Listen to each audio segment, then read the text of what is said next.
ይወድቃል ብለው በሚጠባበቁት ሰዎች መካከል እንደ መቆም ያለ ምን ደስታ አለ ወገኖቼ! ይጠፋል ብለው በሚያሟርቱብን ሰዎች መካከል መገኘት እንዴት ያለ ደስታ ነው! ሞታችንን በደገሱልን ሰዎች መካከል፣ የለም ባሉን መካከል፣ ጠፍቷል ባሉን መካከል፣ ሞቷል ብለው ባወጁልን ሰዎች መካከል፣ ለጠላቶቻችን ውርደታችንን ለሚጠብቁ ሰዎች ክብራችንን ከማየት በላይ ምን አይነት ክብር አለ? እንደ ጠላት ስንገደል እግዚአብሔር እያቆመ፣ ስንገፈተር ደጉ አምላክ እግዚአብሔር እየደገፈን አቆማት ተብሎ ተጽፏል። ማን ያላቆመዋል? እናቴ፣ እህቴ፣ ወንድሞቼ ሁላችንንም የእግዚአብሔር የምሕረት እጁ ደግፎ አቆመናል። እኛ የታመንነው ባለስልጣን የለንም፣ የምንመካበት ዘመድ የለንም፣ ጓደኛ የለንም፣ ደህና ቤተሰብ የለንም፣ ደሞዝ የለንም። የተደገፍነው የምንተማመንበት ወጥተን እስክንገባ ድረስ ጠብቆቱ ከኛ ያልተለየ የእስራኤል ቅዱስ የማርያም ልጅ ስለጠበቀን፣ ለዚህ ነው የገፈተሩን አልጣሉንም፣ ይወረውራሉ አልመታንም፣ ያነሳሉ አይጥሉንም፣ ይወረውራሉ ያወራሉ እንጂ አያገኙንም። የምንነጋገርበት የትምህርታችን ርዕስ የምናደርገው በሐዋርያት ሥራ ምዕራፍ 9 ቁጥር 41 ላይ ያለውን መለኮታዊ ሐሳብና ቃል በማንሳት ይሆናል። ሕያው ሆና በፊታቸው አቆማት ይላል። በፊታቸው በሉ አቆማት። በምናቸው? እሺ አንቀጹ ለሴት ነው፣ ሲለ ወንዶቹ እናድርገው። በፊታቸው አቆመው። ምን አለው? እስቲ አንድ ጊዜ ላስቸግራችሁ፣ አብረን እንጥራ ሁላችንም። በፊታቸው አቆማት። ይወድቃል ብለው በሚጠባበቁት ሰዎች መካከል እንደ መቆም ያለ ምን ደስታ አለ ወገኖቼ! ይጠፋል ብለው በሚያሟርቱብን ሰዎች መካከል መገኘት እንዴት ያለ ደስታ ነው! ሞታችንን በደገሱልን ሰዎች መካከል፣ የለም ባሉን መካከል፣ ጠፍቷል ባሉን መካከል፣ ሞቷል ብለው ባወጁልን ሰዎች መካከል፣ ለጠላቶቻችን ውርደታችንን ለሚጠብቁ ሰዎች ክብራችንን ከማየት በላይ ምን አይነት ክብር አለ? እንደ ጠላት ስንገደል እግዚአብሔር እያቆመ፣ ስንገፈተር ደጉ አምላክ እግዚአብሔር እየደገፈን አቆማት ተብሎ ተጽፏል። ማን ያላቆመዋል? እናቴ፣ እህቴ፣ ወንድሞቼ ሁላችንንም የእግዚአብሔር የምሕረት እጁ ደግፎ አቆመናል። እስቲ ደግፎኛል ብትሉ ከፍ አድርጋችሁ አመስግኑት።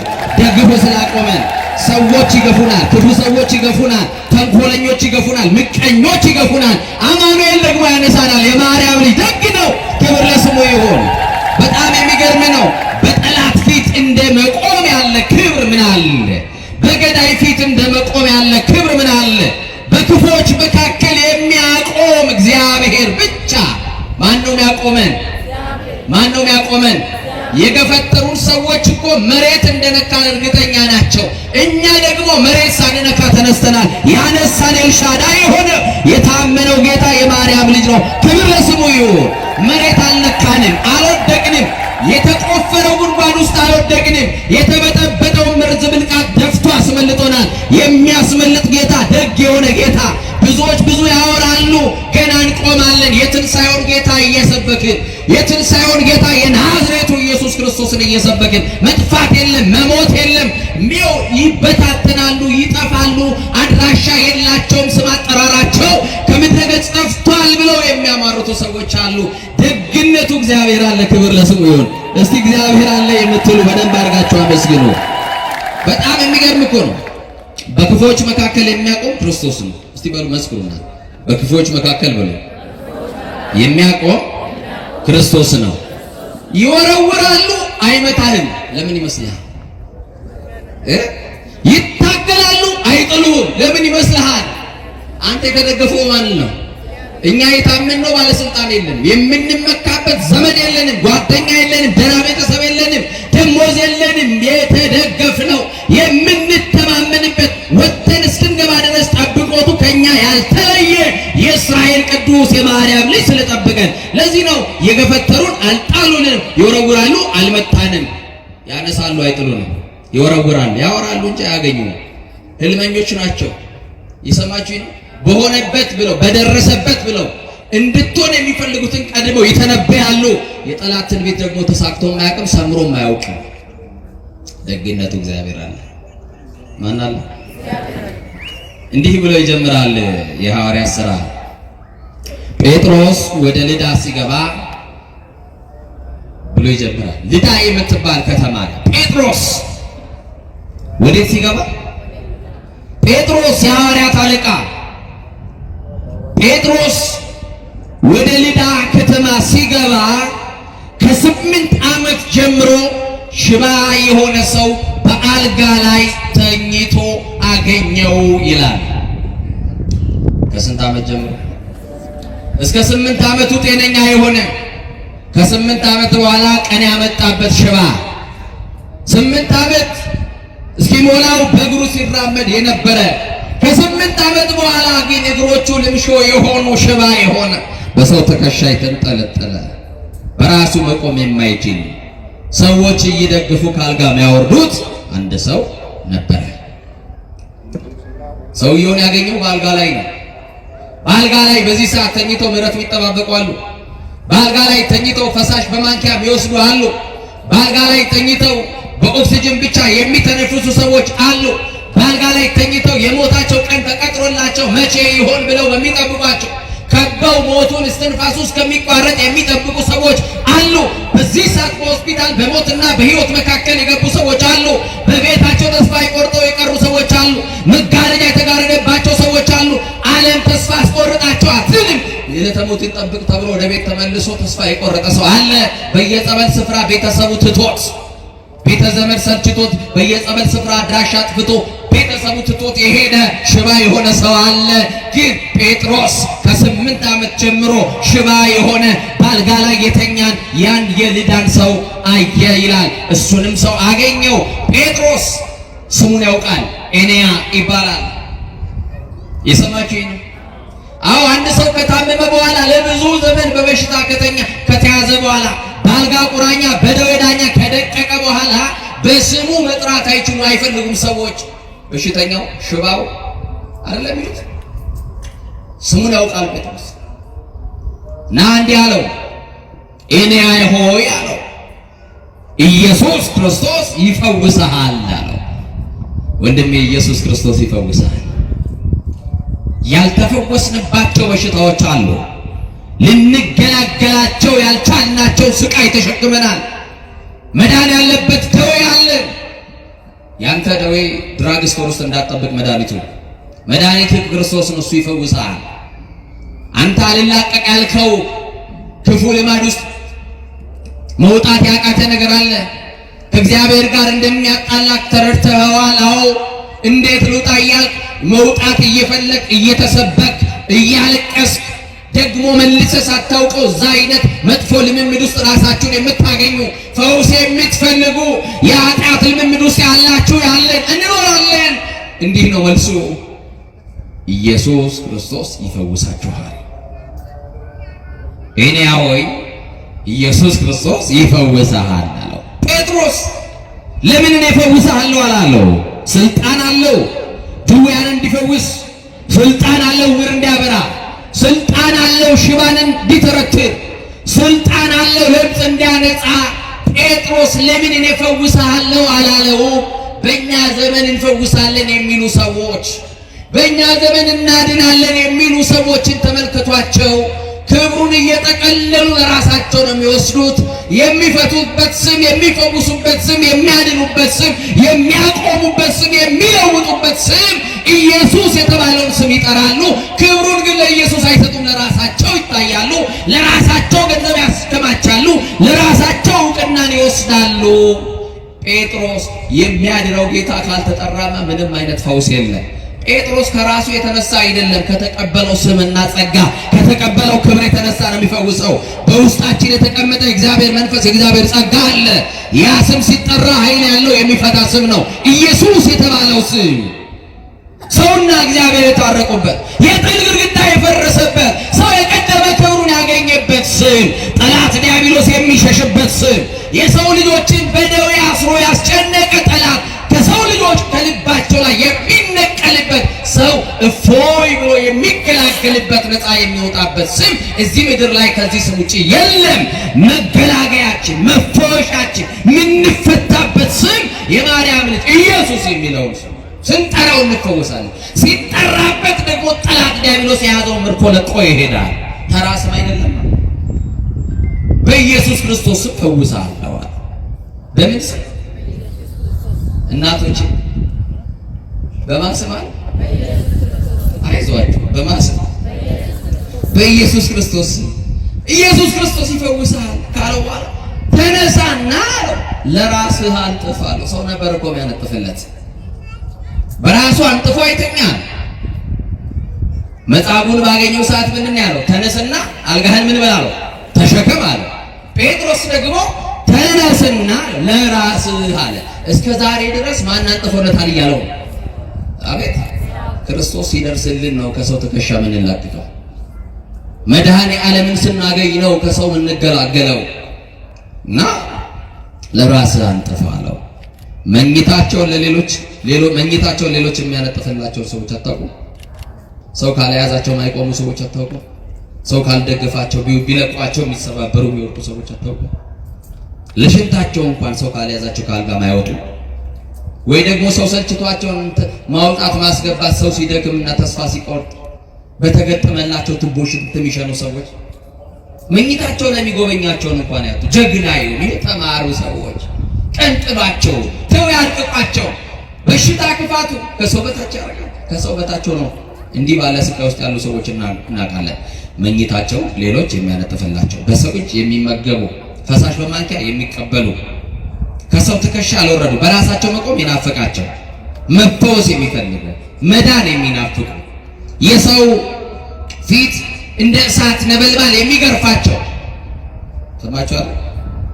ሰዎች ሽባነታቸውን እያዩ ከቀን በኋላ መታመማቸው መያዛቸውን እያዩ የአባቱ ግፍ ነው፣ የእሱ ግፍ ነው፣ የእሱ ተንኮል ነው፣ የእሱ ምቀኝነት ነው፣ የእሱ እንዲህ ነው እያሉ ታርጋ እየለጠፉ ሰዎች ሁሉ ተፈርዶበት ቤት የቀረ ስንት ሰው አለ መሰላችሁ?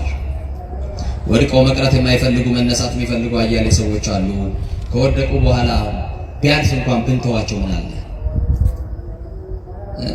የወደቀን ዛፍ ምን ይበዛበታል እንደሚባለው አትውደቁ እንጂ ከወደቃችሁ በኋላ ፈላጫችሁ ብዙ፣ መጥረቢያ ይዘው አጠገባችሁ የሚቆሙ ብዙ እና ይገርማል። እኔ ሆይ ኢየሱስ ክርስቶስ ይፈውስሃል ነው ያለው።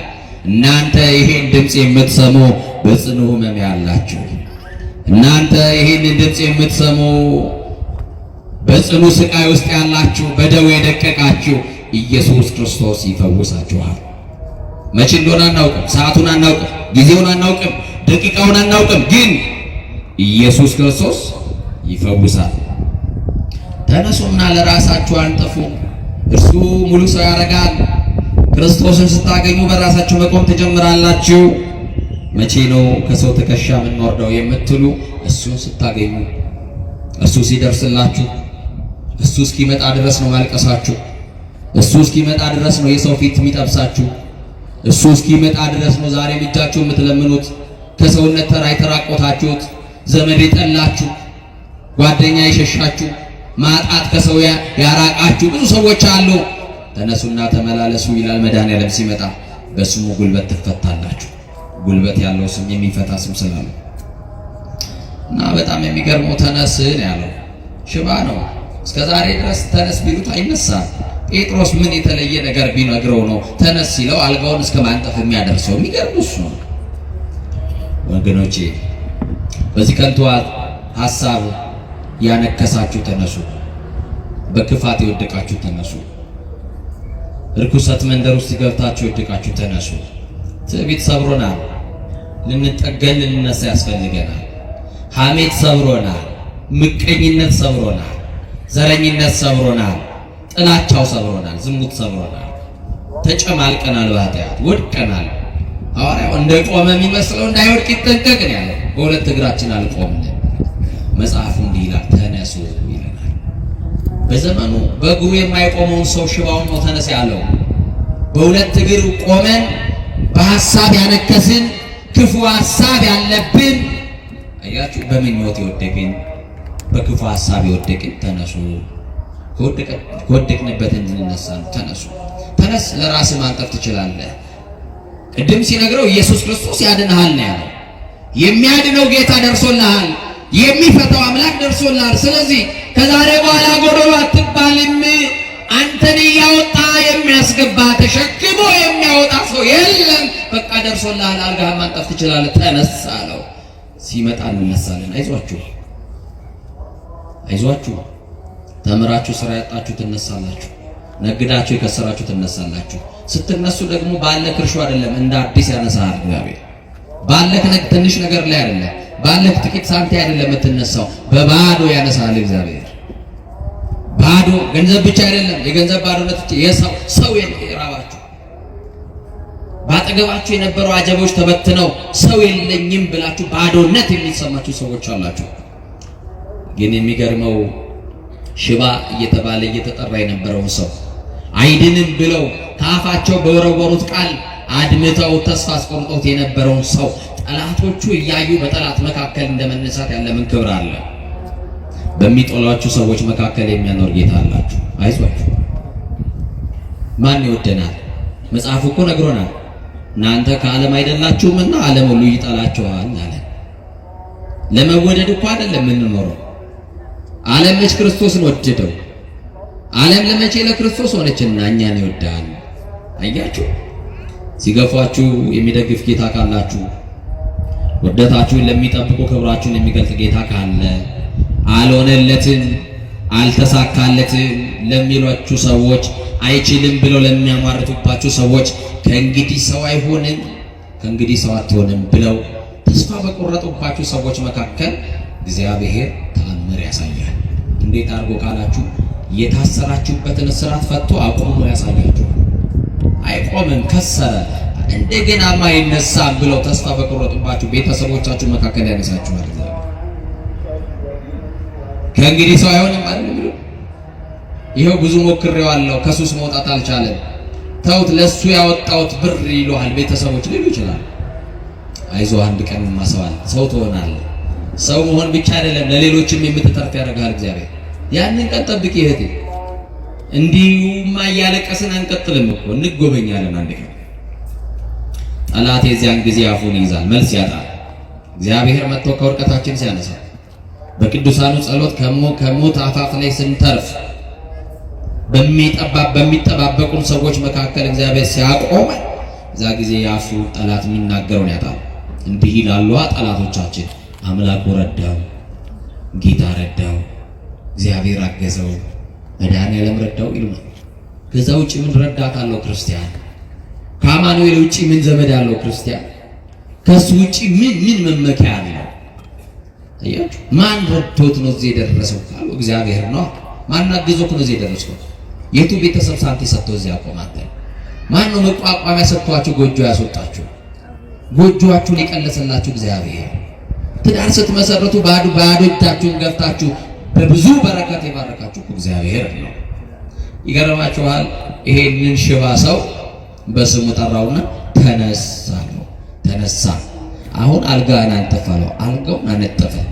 ጴጥሮስ በዛች ከተማ የዚህ ሰው መዳን በከተማው ሳይሰማ በተአምር ላይ ተአምር ሰራ።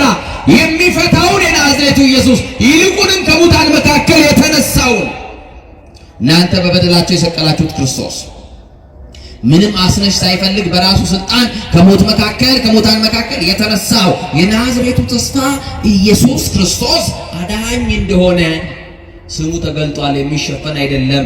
ይሄውና ተአምራት እዩ በስሙ ገደልነው፣ ተገላገል። ከዚህ በኋላ ደቀ መዛሙርቱም ቢሆኑ ኢየሱስ የሚለውን ስም አይጠሩም እያሉ እነሱ ግን ይሄንን ስም አለመጥራት አንችልም፣ ክርስቶስ የሚለውን ስም አለመጥራት አይቻልም።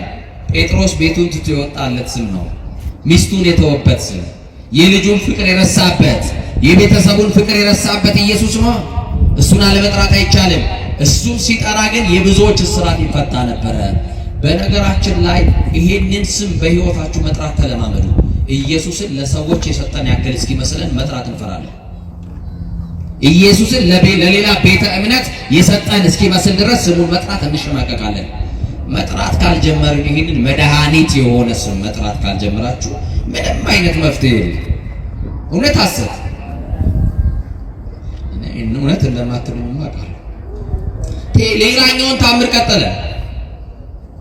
በጣም የሚገርም ኤንያን ከፈወሰ ካዳነ በኋላ ወዲያውኑ ሞተች ተብሎ የተለቀሰላት አንዲት ሴት ነበረች፣ ጣቢታ የምትባል። ምን ሆነች ተብሎ? እስቲ ግዴላችሁ ምን ሆነች ተብሎ? ሰሞኑን በማህበራዊ ሚዲያ እኔ ሞቼ ነበር ገለውኝ ነበር በቲክቶክ በምናምን በጣም ብዙ ወዳጆችን አስደንግጧል፣ ቤተሰቦቼን ጨምሮ።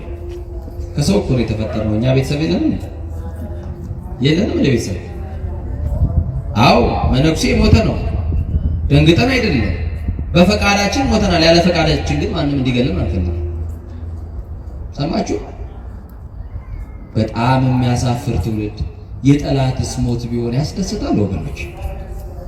አያክ እንዲሁ የተወደደ ሰው ያለዋጋ ክቡር አባታችን መልአከ ኤዶም አስተካክሎ ነው የጠራኝ። ደግሞ መልአከ ኤዶም አባ ሕርያቆስ ጥቁር አንበሳ ሆስፒታል ሕክምና እንደገቡ ሞተዋል አለ። የናዝሬቱ ተስፋ የማርያም ልጅ ክርስቶስ የትንሣኤው ምስክር ሆኜ ገና ብዙ ዘመናት እግዚአብሔርን አገለግለዋለሁ። ጠላት እንደሚያማርቱብን አይደለም። ይሄው አለን። ሰዎች ሁሉ አላምን ብለው ቪዲዮ አድርግ እስቲ ይሉኛል። ጣቢታ የምትባል አንዲት ሴት ሞተች ተብሎ ተለቀሰላት። ምን ሆነች ተብሎ? ለቅሶ ደራሾች ተሰበሰቡ። ሙሾ አውራጆች በግጥም እያሰለቀሱ ህዝቡን በለቅሶ አወቁት። አልቃሽማ አታጣም የእናቴ ልጅ ከሞት፣ ከንፈር መጣጭ አታጣም የእናቴ ልጅ ሙት እንጂ ቀባሪማ አለ። እኔ አንዳንድ ቀንም ይሄን ያክል ወዳጅ አለኝ እንዴ እስኪል ድረስ ደርሻለሁ። እግዚአብሔር በሚያውቅ ሰማችሁ። ፎሎ ለማግኘት ላይክ ለማግኘት ቪው ለማግኘት እንደው ሰው ሞተ ማለት እንደው እንዴት አይነት ህሊና ቢኖረን። ወንጌል ለጠላቶቻችሁ ጸልዩ ይላል፣ የሚያሳድዷቸውን መርቋቸው ጸልዩላቸው ይላል። አያችሁ አሁን እንዴት አይነት ህሊና! ክርስትናችን ምን አይነት ካባ እንደለበሰ ታዘቡት። አሁን ይህንን የሌሎች ቤተ እምነት ሰዎች ይመስሏቸዋል። ውሸት ነው፣ የእኛ ቤት ሰዎች ናቸው። የኔማ ተራ ገና ኩታራ ምኑን ያስኩትና አባቶቻችን ሊቃነ ጳጳሳትን ሳይቀር የሚሏቸውን ጉድ ብታዩ እንደው በዚህ ጉባኤ ያላችሁ በጻድቁ በተክልዬ ይላችኋል። አንድ ነገር ብቻ ልበላችሁ። አባቶችን የቤተ ክርስቲያን መምህራንን የማይገባ የጽርፈት የማይገባ ክፉ ቃል እየተናገሩ የሚለጥፉ ሰዎች ለቤተ ክርስቲያን የተቆረቆሩ ሰዎች አይደሉም። ናቸው ወገኖች። ይኸው እንደናንተ በወንጌል የሉም። ገብተው የሚያስቀድሱ ጫማቸው እንኳን ወልቆ እንኳን አይተን የምናቆሰው አይደሉም። እና አንድ ነገር ልበላችሁ፣ በሶሻል ሚዲያ ይኸው ካሜራ ተደርድሯል።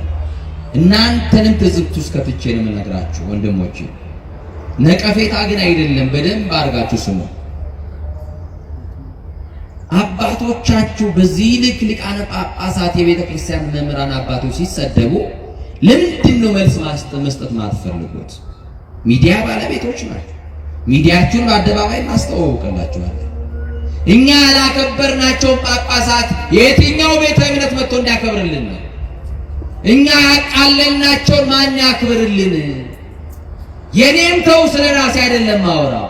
የደነገጥኩት ያፈርኩት ሊቃነ ጳጳሳት ላይ እንደው ምን አይነት ቅንብር እንደመጣ አላውቅም። ግማሹን ያሯሩጧቸዋል፣ ግማሹን ነገር ያደርጓቸዋል፣ ግማሹን ከነጭ ሴቶች ጋር ለጥፈው አቀናብሯቸዋል። እግዚአብሔር መንፈስ ቅዱስ ሁላችንን ይቅር ይበላል።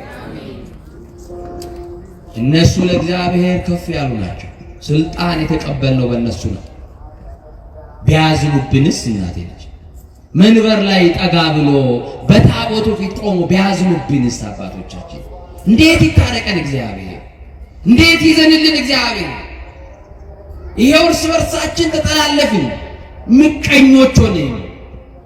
እግዚአብሔርን ስለገለጥነው ነው እኮ እግዚአብሔር የገለጠን እንጂ የሚገለጥ ማንነት እኮ ኖሮ አይደለም። ክርስቶስን ስለገለጥነው ክርስቶስ ስለገለጠን እንጂ። እና በሶሻል ሚዲያ የምትጠቀሙ ሰዎች እንዲህ አይነት የጥላቻ ንግግር የሚያደርጉ ሰዎች አካውንታቸውን መዝጋት ነው። ክፈት አይደለም የነገርኳቸው፣ ሪፖርት አድርጉ። ሄት ስፒች የሚል የጥላቻ ንግግር ሰማችሁ? 100 ሰው ቢኖር 100 ሰው ሄት ስፒች የሚለው ላይ ብሎክ የሚለው ላይ ገብቶ ምርጫ ያመጣል።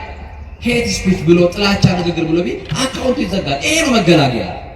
100 አካውንት ይከፍታሉ፣ 100 አካውንት እንዘጋለን። ለምን? ይሄንን በሚዲያ ስለሚሰሙትም ጭምር ነው የምናገረው። አባቶቻችንን አይናገሩ፣ ሊቃነ ጳጳሳትን አይናገሩ። እኛ የተሰጠን እድል ንስሐ እንድንገባ ስለራሳችን በደል እናለቅስ ነው። እኔ እኮ በቅቻ አይደለም፣ እኔ እኮ እናንተ ጋር እኮ የቆምኩት ተሽያ አይደለም። ጻድቁ መስክሩ። እዚህ የሚያቆም ስብዕና ክብርም የለኝም። እግዚአብሔር የሸፈነልኝ እናንተ ምንድነው እንደዚህ የሚያደርግ? እግዚአብሔር ነውራችንን ሸፈነ ከባት ያበሳ ስለሆነ፣ እግዚአብሔር አዛኝ ስለሆነ። ማን ያልተሸፈነለት ሰው አለ? መኑ ዘይነጽ ከኃጢአት የነጻ ሰው አለ? ግን የሰው ልጅ የእግዚአብሔር የምሕረቱ ጥገኛ እንደሆነ ቢገባን ጥሩ ነውና አቢታ የተባለችዋ ሴት ተለቀሰላት። ሰማችኋል? ተለቀሰላት። ሞተች ተብሎ ተለቀሰላት። ሙሾ ደርዳሪ በግጥም ማስለቀስ ጀመረ። ቀድሞ ተለብሰው የነበሩትን የድሮ ልብሶቿን አውጥታ ድሮ ይሄንን ታጌጥበት ነበር፣ ይሄንን ትለብስ ነበር እያሉ ልብሶቿን ለማልቀሻ ይዘው ወጡ። እንድትቀበር የቀብሩ ሰዓትም ስለደረሰ አጥበው አስተካክለው ገንዘው አስረው ከፍነው ጠበቁ። የሚጠበቅ አንድ ሰው ነበረ፣ ለቅሶ ደራሽ የሚጠበቅ ሰው ነበረ። ሳትቀበር በፊት እንዲመጣ ወደ ለቅሶ ቤት የተፈለገ ሰው ነበረ። ማን ይመስላችኋል? የእድሩ ሊቀመንበር አይደለም። ማን ይመስላችኋል? የቀበሌ ሊቀመንበር አይደለም። በጣም የሚወዳት የቅርብ ወዳጇ እሷ ሳትመጣ እሱ ሳይመጣ አትቀበርም ብለው አይደለም አስከሬኑን አውጥቶ በሰገነት ላይ ያስቀመጡት። የሚጠበቅ ታላቅ ሰው ነበረ። ማን ይመስላችኋል? የሚጠበቀው የጌታ የኢየሱስ ክርስቶስ እንደራሴ ሁሉን ትቶ የተከተለው የእንድርያስ ወንድም የቤተ ሳይዳው ጴጥሮስ ይጠበቅ ነበር። ምንድነው? ጴጥሮስ በለቅሶ ቤት ቢመጣ ለዛ ቤት የሚያደርገው አስተዋጽኦ ሌሎች ተገኝተው እንደ በቂ ቀባሪ አለ እኮ የጴጥሮስ መምጣት ለምን ተጠበቀ ነው ጥያቄው። እሱ ነው። ቅዱሳን ወደ ሕይወታችን ቢመጡ ምንድነው? ይሄንን ከራሳችሁ ጋር ማመሳከሩ። ጴጥሮስ ይጠበቃል። ጴጥሮስ የቤተሰብ አባል አይደለም፣ የሥጋ ዘመድ አይደለም። አትቀበርም፣ ቆይ ይመጣል ተብሎ የጌታ አገልጋይ የክርስቶስ ባሪያ ቅዱስ ጴጥሮስ እየተጠበቀ ነበረ። የቤተ ሳይዳው ፊልጶስም ደረሰ፣ የቤተ ሳይዳው ጴጥሮስም ደረሰ። በጣም የሚገርማችሁ ጴጥሮስ ወደ ለቅሶ ቤት የሄደው እዝን ይዞ አይደለም፣ ሊያጽናና ይዟችሁ ሊላቸው አይደለም የሄደው ወደ ከተማ ወደዛች ቤት የሄደው የምስራች ይዞ ነው ሄደው። ምን ይዞ ነው ሄደው? ምን ይዞ ነው ሄደው? የምስራች ይዞ። ምንድነው የምስራቹ ካላችሁ ከሞት የሚያነሳው ኢየሱስን ይዞ ወደዚህ ቤት ከመምጣቱ በፊት ሽባ የሆነውን ሰው ከአልጋው እንዳነሳው ክርስቶስ የታመመን ብቻ ሳይሆን የሞተን በስሙ ይነሳል ሲል የበለጠውን ሊያሳያቸው በስሙ እንዲያምኑ ክርስቶስን ይጠብቁታል። ማነው? ጴጥሮስን ይጠብቁታል። ጴጥሮስ ተሸክሞ ሄደው ክርስቶስን ነው። ማንን ይዞ ነው? የናዝሬቱ ኢየሱስ ክርስቶስን ይዞላቸው ሄደ እና እርሱ ከተያዘ እኮ ይበቃል። አይበቃም? ንገሩኝ። በሐዘን ላለ ሰው ክርስቶስ ይበቃዋል። ከሐዘን የምንወጣበት እንባችን የሚታበስበት ማትረሻችን ክርስቶስ ስለሆነ እና ጴጥሮስ ወደሚለቀስበት ቤት ገብቶ ወደ ሰገነቱ ወጣ። የሚያለቅሱትንም አስወጡልኝ ብሎ አስወጣቸው። ምን የሚሉት? በቃ ክርስቶስ ከደረሰ በኋላ ለቅሶ የለማ። ሙሾ ደርዳሪው ይውጣ፣ ለቅሶኛው ይውጣ። ልብስ ይዘው ሞተች ብሎ የሚያለቅሱ ሁሉ ውጡ አለ። እኔና አስከሬኗ በቃ በዚህ አስከሬን ላይ የሚጠራ አንድ ስም አለ። ሕያው የሚያደርግ ስም፣ የሚያቆም ስም፣ የሚደግፍ ስም፣ ሕይወት የሚዘራ ስም። ይሄ ስም ይጠራል። ሞታለች አብቅቶላታል ብሎ ትንሣኤ በማያምኑ ሰዎች አይደለም። የናዝሬቱ ኢየሱስ ከሞት መካከል እንደሚያነሳ ስለሚያምን ጴጥሮስ ጨዋዮቹ አልቃሾቹን የሚያማርቱትን አስወጣቸውና ለብቻው ወደዛ ክፍል ውስጥ ገባና በሩን ዘጋ ይላል። ምኑን ዘጋ? በር መዝጋት በብሉይ ኪዳን የነበሩ ነቢያትም አድርገዋል። እነ ቅዱስ ኤልሳዕ የሰማችሁ ነው። የሞተው ልጅ ላይ በኋላ በር ዘጋ፣ ከዛ በኋላ ተጋደመበት እንደሚለው ጴጥሮስ በሩን ዘጋና ጸለየ። እግዚአብሔር ወሙታን ኢየሱስ ክርስቶስ ቅድም በስምህ የናዝሬቱ ኢየሱስ ክርስቶስ ይፈውሳል ብዬ ሽባ የነበረውን ሰው በስምህ ፈትቼዋለሁ። በስምህ ጉልበት ድኖ ተነስቷል። አሁንም የስምህ ጉልበት ይህንን የሞተችን ሴት ወደ ቀደመችበት ክብር እንዲመልሳት እለምንሃለሁ ብሎ ጸለየ። አሁን እኮ ጴጥሮስ አስወጥቶ ለቅሶ አልቆመም። በደጅ እየተለቀሰ ነው። እርግጠኛ ናት ድጋሚ ላያዩዋት ላይገናኟት ሊሰናበቱ የመጡ ሰዎች ነው ያሉት። ሞቷን በሚጠባበቁ ሰዎች መካከል ደግሞ እግዚአብሔር አምስቶ አቁሞ ሊያሳያቸው ነው። ጴጥሮስ ገባና ጸለየ። ከጸለየ በኋላ የሞተችውን ስም በስሟ ጠራት። ማን ብሎ? ጣቢታ ተነሽ አላት። እጁንም ዘረጋላት።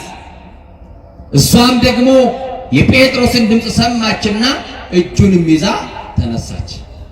የወደቃችሁ በዚህ ስም እንድትነሱ ጌታ መንፈስ ቅዱስ ይርዳችሁ። የወደቀን በዚህ ስም እንድንነሳ መንፈስ ቅዱስ ይርዳ። ብድግ አለች፣ ተነሳች። ከዛ በኋላ በሩን ክፈቺ፣ በናዝሬቱ በኢየሱስ ክርስቶስ ስም ሞትሽ በሕይወት ተቀይሯል። የዚህ ቤት የለቅሶ ታሪክ በሳቅ ተቀይሯል። የዚህ ቤት የሞት ታሪክ ተገልብጧል። ነገር የሚገለብጥ ሞታችንን በሕይወት የሚቀይር ለቅሷችንን በሳቅ የሚቀይር የተሰቀለው የናዝሬቱ ኢየሱስ ክርስቶስ ነው። የተደረገልሽን ውጪና መስክሪ። ከዚህ ለስንብት የመጡ ሰዎች ናቸው። ድጋሚ በሕይወት ቆመሽ ያዩሻል። መስክሪ። ያገኘሽው ጌታ ነው ከሞት ያነሳሽ፣ እኔ አይደለሁም። እኔ የተቀበልኩት ጸጋ ነው። ክርስቶስ ነው ያነሳሽ። ሁሉን ከውድቀት የሚያነሳ ስም ነው። እንኳን በሕይወት ያሉ ሞተው ሳይቀበሩ ይቅርና ተቀብረን ፈርሰን በስብሰን አራቱ ባህርያተ ሥጋ በመቃብር ፈርሶ በስብሶ ቢለያይ እንኳን ይሄ ስም ከውድቀት የሚያነሳ ስም ነው። በመጨረሻውም ሲመጣ ከሞትንበት ከተቀበርንበት ጉድጓድ የሚያወጣ የናዝሬቱ ኢየሱስ መስክሪ። ተስፋችን ተሟጦ ቤት ውስጥ ለቀረ ነው፣ በር ተዘግቶብን የምንውል ከአደባባዩ ለተሸሸግን፣ ሞት ራሱ ጨክኖ ያለፈን ይመስል ለምን አልሞትንም ብለን አንዳንድ ቀን ተስፋ ከመቁረጣችን የተነሳ በሞትኩ ብለው የምንመኝበት ጊዜ ይኖራል። ጥያቄ ውስጥ ያለን ችግራችን ሰንሰለታማ የሆነ ችግራችን ውስብስብ የሆነ በተስፋ መቁረጥ ውስጥ ያለን ወድቀን የቀረን የመሰለን በቃ ከዚህ በኋላ ማን ያነሳኛል? ከዚህ በኋላ ማን ይደግፈኛል? ማን ይደርስልኛል? ማን ያዝንልኛል? ብለን ተስፋ ይቆርጣል። ሐኪም ቤት መሄድ እንኳን ፈልገን ሰው ያጣል። በዚህ ልክ ከሰው የተረሳን ሰዎች እንኖራለን። አንድ ነገር እናገራለሁ። ጣቢታን ያቆማት የጌታ ጸጋ ያቆመናል።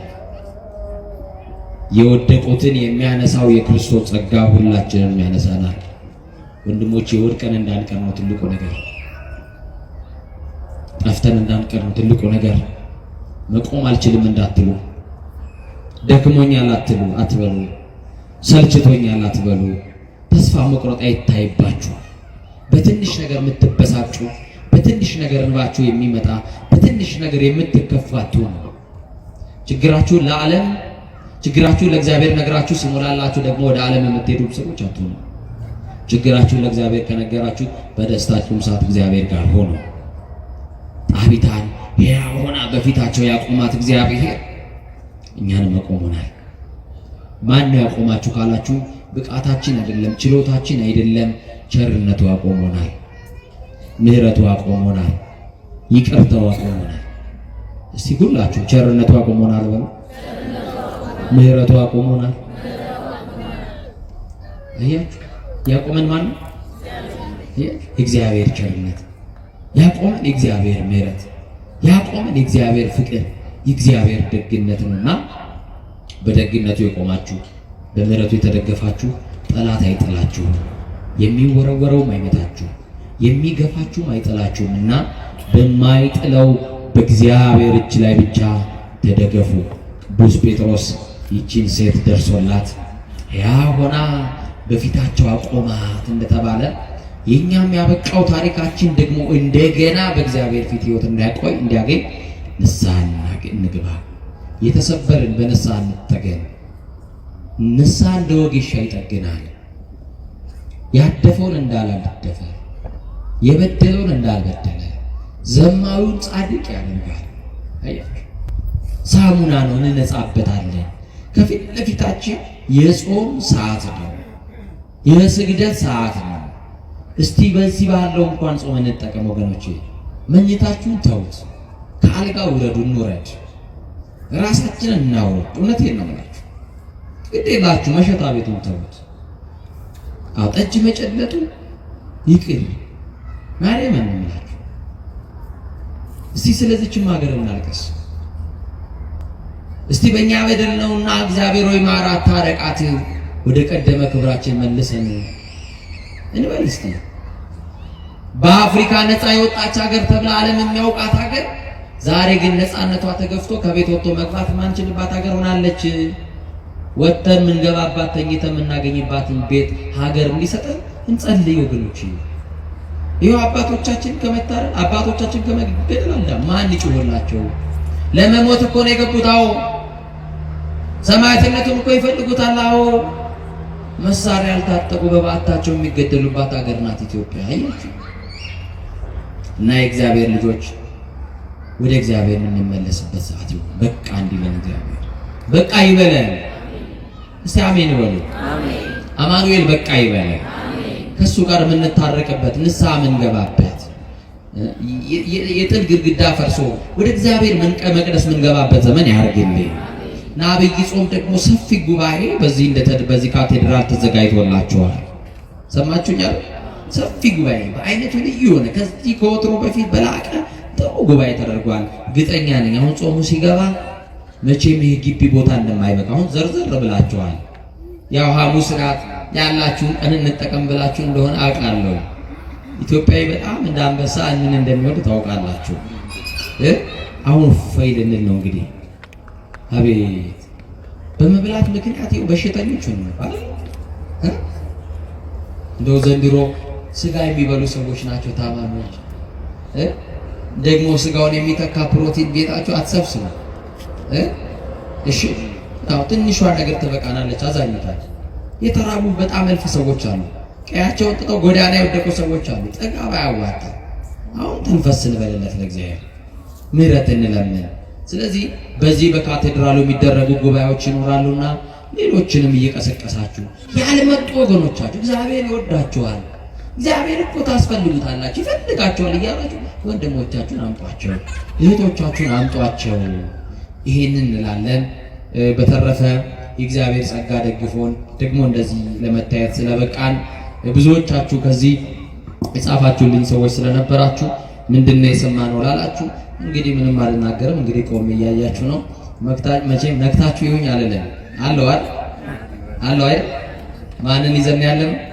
ማስላለን አለን ማስላለን ጠላትን ስላለን ማን ሞተን እኮ ይኸው ተገደልን። ውድቀታችንን የሚፈልጉ እሱ ስላለ አለንና አይዟችሁ አትደንግጡ ለማለት ያክል ነውና የእመቤቴ ጸሎት የት ሄዶ? የተክልዬ ጸሎት የት ሄዶ? አያችሁ ሞት ለኛ አዲስ ነገር አይደለም። ተስካሬን ጨርሻለሁ። ተስካሬ ወጥቷል። ነፍሲ ማር ተብያለሁ። ከዚህ በኋላ እኮ የሚጠብቀኝ ቀብር ነው። ተንቀሳቃሽ ሬሶች እኮ ነው። አያችሁ። ስለዚህ ለቀጣዩ ግን ጾሙ ላይ ብንጾም ጥሩ አይደል? ይሄ ሄት ስፒቹ አይደል? ጥላቻ ንግግሩ ብንጾም ጥሩ አይደል? በማርያም ንገሩኛ። አዎ። እና የምትቆርጥ ቆንጨራ አለች ማጭድ እሱ እንደዚህ አይነት ነገር ሲመጣላችሁ ይሄ ከጾማችሁ ላይ ሊያሰናክል ነው። ኮሜንት ገብታችሁ እንዳትጽፉ እየመጣችሁ ብሎክ ታረጋላችሁ። አንተ ቤተክርስቲያን የምታሰድብ አትወክልም ቤተክርስቲያን እያችሁ ብሎክ ማለት ችግር ቢኖር እንኳን ተንበርክኮ መጸለይ ነው እንጂ መሰዳደብ ያዋጣል። አዛኝ ንገሩኛ በማለት ሰርቦ ለሰዳቢ እየሰጣን ቤተክርስቲያናችንን ገመማን አደባባይ እያሰጣን እግዚአብሔር በእኛ የሚደሰት የመሰለን ሰዎች ተሳስተናል። እንመለስ ወደ ቀልባችን። አባቶቻችን አሳዝነናል። የጥላቻ ንግግር በአባቶች ላይ እየጻፋችሁ ያራገባችሁ ሊቃነ ጳጳሳትን ጭምር ስትሳደቡ የነበራችሁ ሼር ያደረጋችሁ የተባበራችሁ ሰዎች ንስሐ ግቡ እላለሁ። ሁላችንም ንስሐችን እግዚአብሔር ይቀበልልን። በደላችን አማኑኤል ይደምስስልን። ይቆየ